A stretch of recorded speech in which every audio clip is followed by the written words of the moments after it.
This is your host, Pete Moore, and I am pleased and humbled to announce the launch of my one and only book titled Time to Win Again, 50 Takeaways from Playing and Watching Team Sports to Guarantee Your Business Success.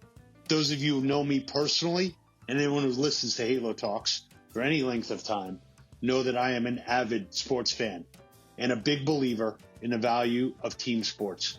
What I've seen over the past 25 years helping businesses grow, raising capital, being an entrepreneur myself, and coaching and mentoring executives in the sector, it's the lessons learned on the field perfectly apply to business.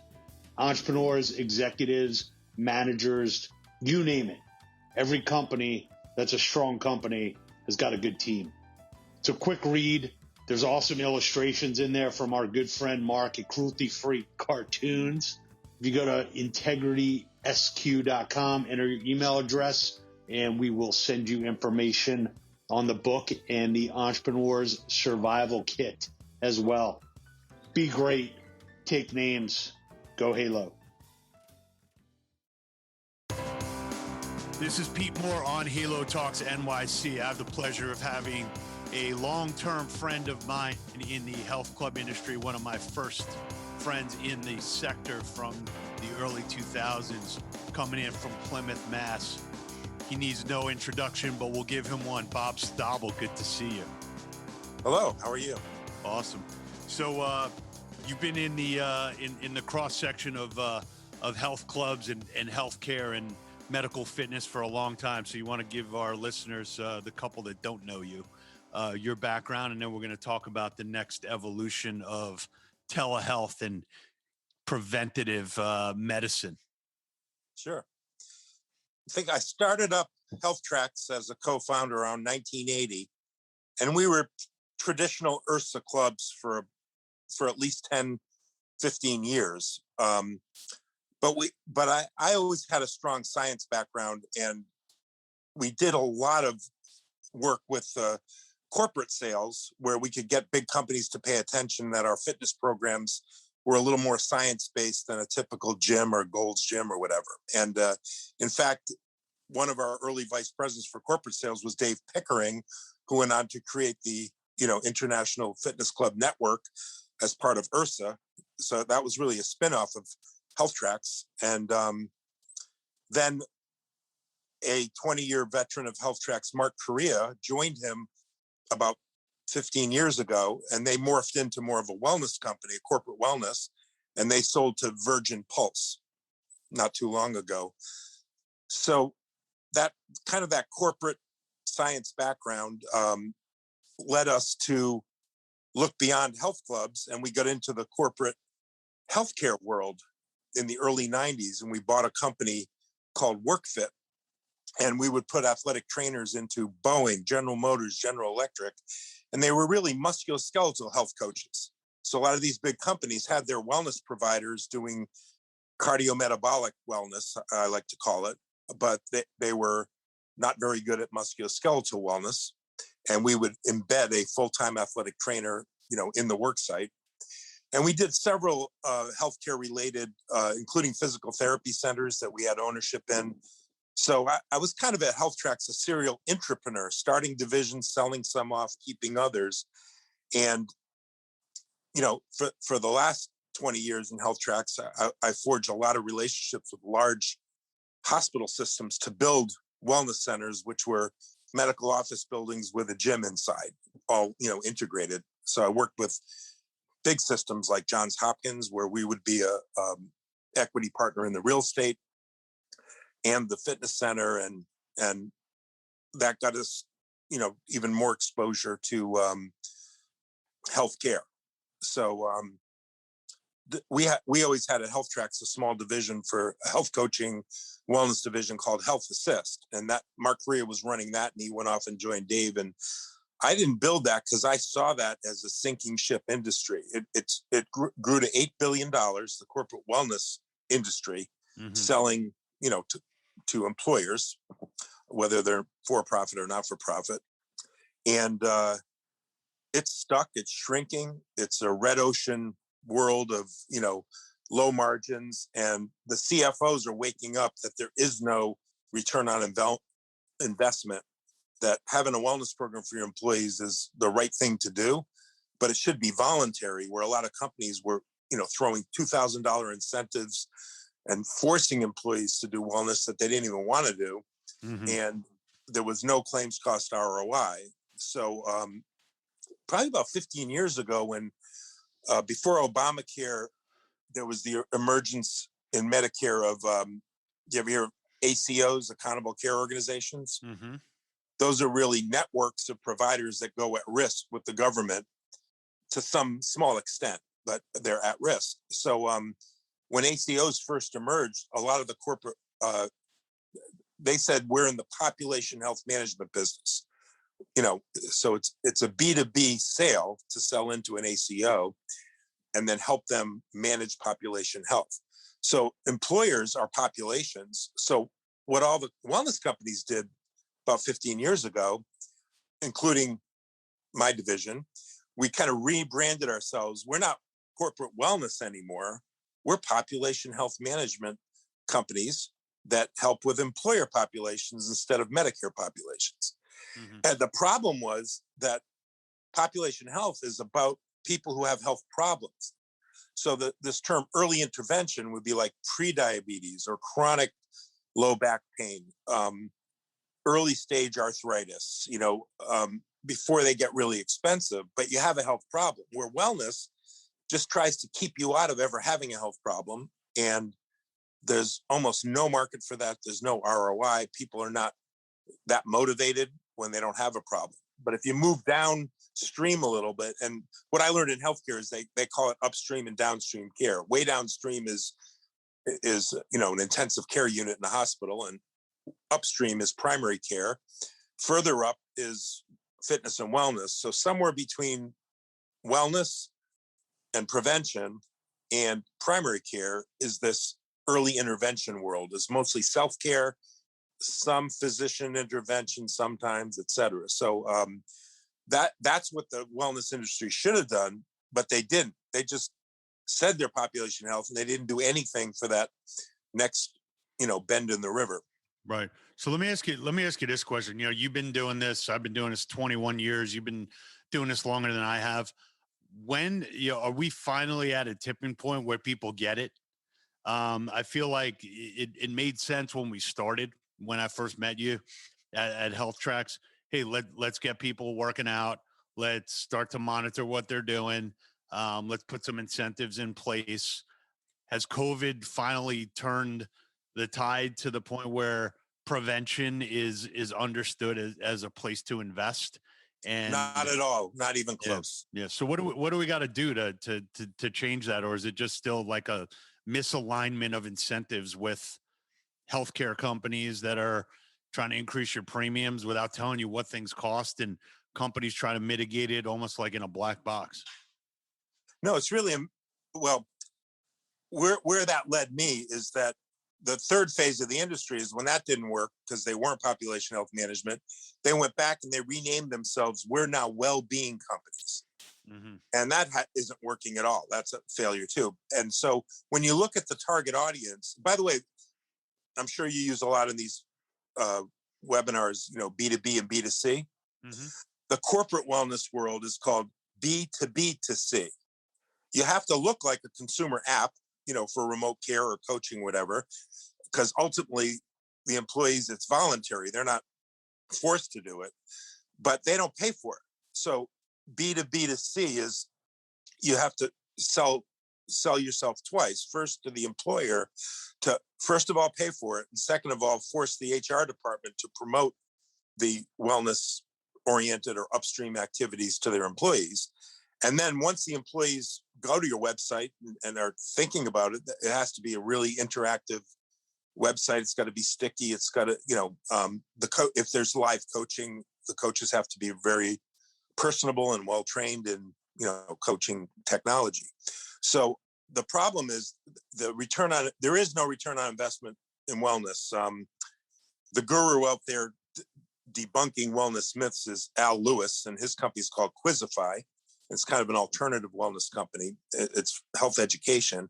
and he's offering a $2 million reward if any corporate wellness company can show a $1 return on investment on claims cost.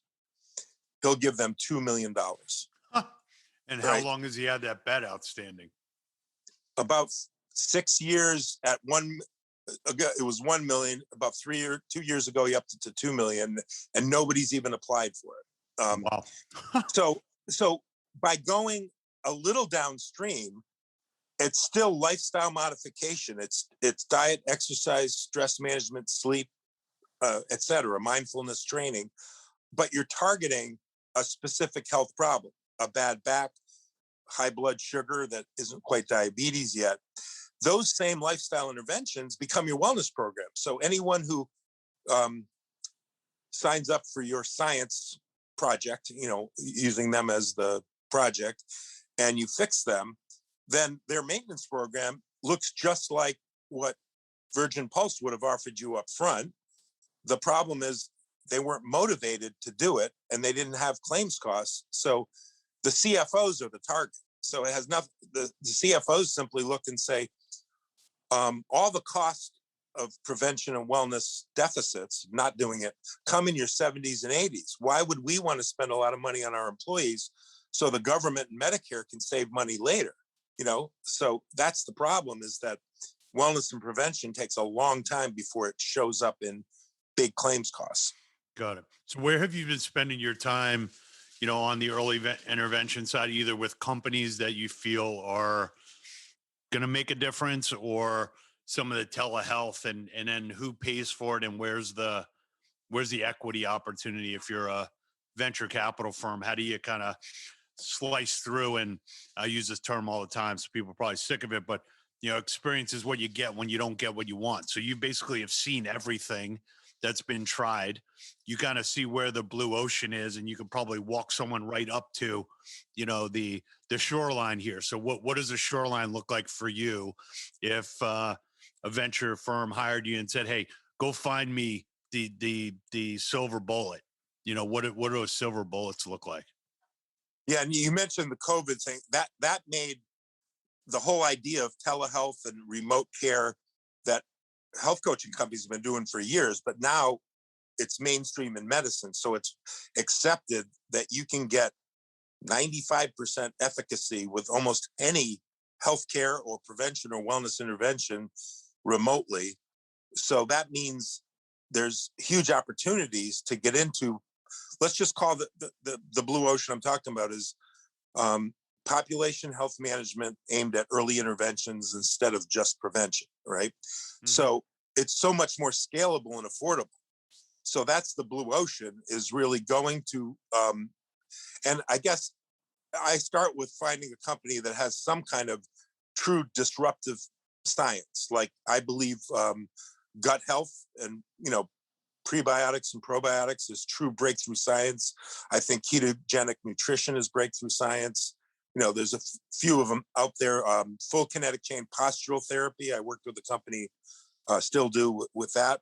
So finding breakthrough science that will take years to be covered by Medicare and selling it to a population that doesn't need insurance codes. So my expertise is, let's take your science. Let's forget about getting it in Aetna or getting it into, Medicaid or Medicare. Let's target populations. And so, for example, the company I mentioned a minute ago, postural therapy, is called PTX Therapy. Mm-hmm. So I helped them raise money, organize their company, strategically distinguish themselves, et cetera. And now I'm moved on to an advisory role, but I was almost full-time for a while. So that's what I'm doing these days. And so target audiences of something like that, again, it's a business either buying your product or being a distributor to their population. So that first of all could be sold to corporations where the employees would have no pay. Mm-hmm. You could sell PTX therapy to all the health clubs in the country, so they could say, we have not only traditional exercise prescription for fitness, but we now have a corrective exercise program that's done remotely at home, and you do this to augment your personal training program. And the club chain could cut in, and the member could get a discount over retail, and then there could be revenue sharing. That's a B2B2C. Again, that the main sale is to the club chain. Going to nursing home chains, senior living, and getting them to either resell it to their residents as an add-on sale like they do other things, or give it away for free, something like PTX therapy or a nutritional program, and then just up their rents. So whether a health club gave it for free and up their dues to distinguish themselves from health clubs that don't have corrective exercise, or a nursing home, et cetera. So it's up to the client, but the real sale is going to population health managers who already have a population, could be health club members, nursing home residents, or employees, and saying, hey, I've got something new that's very cost effective, win-win-win. That's the sale. So that's really the blue ocean. So I'm looking at PTX therapy. So this is basically end your muscle and joint pain guaranteed. So they're taking these videos and their app, and they'd be willing to private label that into a health club operator. New York sports clubs could potentially add this to their app, or kind of co-label it, co-brand. Gotcha. Yeah. Got it. And then how does a company like this, are they charging a per member, active user per member per month, or how's this type of model work? That's been the traditional one, but this particular therapy works so fast. Most people, that's why it's guaranteed. The guarantee was more to go to the corporation and say, if we don't lower your musculoskeletal claims cost in the first year by in excess of double what you pay for us. So a company might pay PTX 20 grand. And we're saying, if we don't save you 40 grand in the first year, we owe you the difference back. That's a guarantee. In a health club, it would be, guaranteed that members will be back personal training where their, shoulder was acting up. But it works so fast that PTX will probably go to more of a program fee, like an 8-week program for, say, $200, right? And then that would be on a retail site. The member gets it for $150, and then the club might share 2/3 of that and get 50, and PTX keeps 100, something like that. That would be an example of a economic business model that would be win-win. The member got a discount, the club got some revenues, PTX made some money, but more important for the club than the revenues was to be able to try to affect your closing rate over your competition. We all have good personal trainers. We all know how to do an exercise prescription for fitness. What our competition isn't good at is if you have chronic shoulder, back, knee problems that act up and they take you out of your personal training program, we can get you back in with PTX therapy. It's a corrective exercise program. So if you were redoing the programming inside of a traditional health club, because a lot of the listeners that we have here are health club operators that are rethinking their business over the last year. Some of them are doing a lot of outdoor workouts. Some of them are putting in some projector screens and running cycling classes, using interactive, projectors and technology instead of having, trying to hire a great spin instructor that might no longer be, living in that area. Do you see something like a PTX therapy where inside of a health club, they should have different areas where, maybe it's not, hey, I got to get that personal trainer because they have this knowledge base, but look, I'm going to give you an area. Here's a couple of, pieces of equipment or, a TRX strap or what have you, and say, look, here's the program. This is the best program that's out there. Here's an area that you could do it. You could do it at your home. You could do it inside the club. Would you kind of fractionalize a club to say, okay, here's all the problems that you can have, and here's all the areas that we can help you fix whatever is bothering you?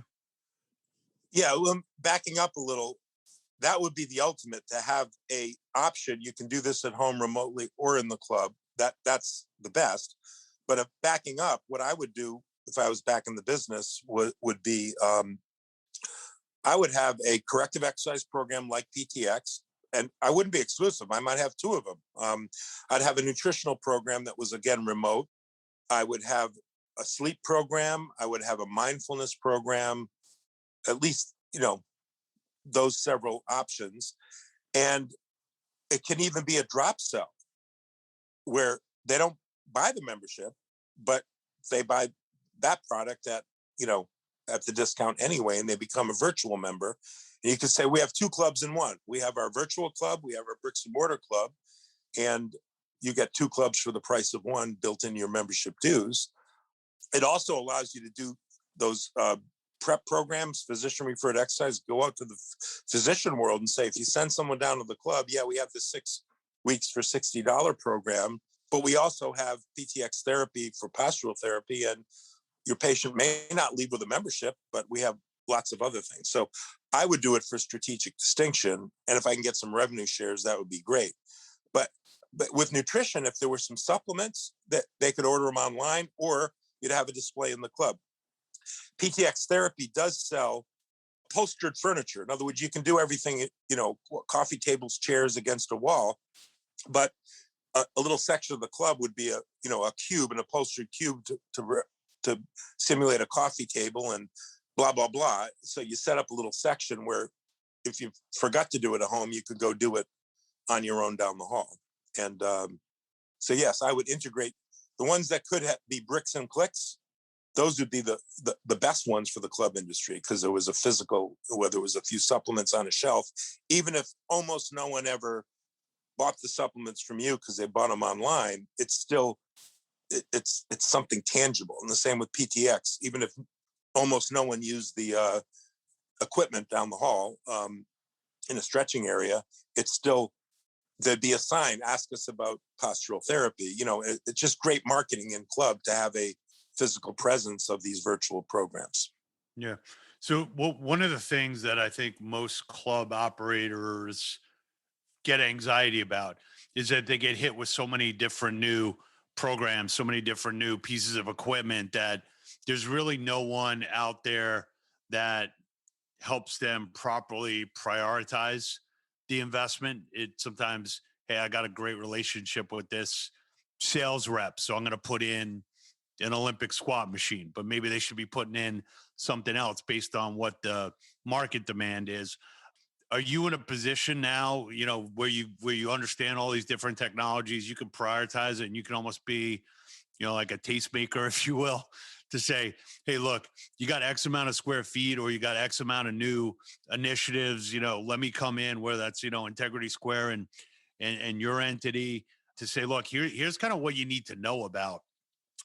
Workout recovery has been around for 3 or 4 years now, and there's still groups that are calling us up saying, hey, you think I should put in an infrared sauna? Yeah, of course you should put an infrared sauna. Should I get some Normatec compression? Yeah, like that, you should have done that 2 years ago. So what role, in closing here, can you help people play in making the right purchase decisions or making the right programming decisions? Well, the main role, and you and I talked about doing this for startups, is the vendors trying to sell into the club industry or employers. We can help them get into the industry, and in that regards, they're paying us, not the club, as a consultant. But I do some roles where, just as a management consultant on an hourly or block of time basis, could do a more gap analysis of the operations, the fitness club operations. But my specialty would not necessarily, should you have the infrared saunas. I think there's industry experts out there saying go do them. I'd say now everybody's doing that. Why don't, for recovery is more about, the mind recovering too, and slowing down your metabolism. So let's have some mindfulness app that you sponsor, and let's integrate it and have a little sign outside of the infrared. So that's the main area, would be the bricks and clicks. It would be the remote care that can be integrated with the physical plant things. And again, the main return on investment is that we're two clubs for the price of one. We have the virtual club and we have the bricks and mortar, but there can be revenue streams for most of these apps as well. So yes, I could do some kind of feasibility study, make recommendations as a consultant, or we could just go in and promote specific vendors that we think are trying to break into the club industry.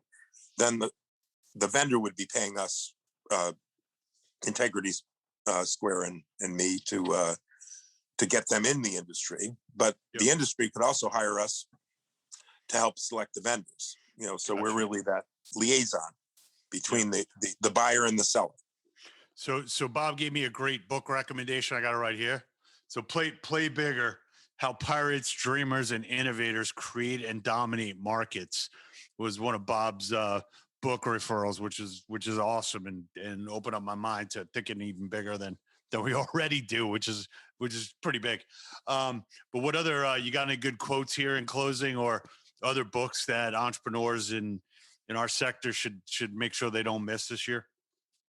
One thing I'd recommend is, I was a member of, have you heard of the Executive Roundtable's Vistage Group? Yeah, I've heard of it. Yeah. So that's like joining a Rex Roundtable, but instead of flying around the country with other club owners, it's different industries. And to just meet with a local Vistage chair and say, what books have you reviewed?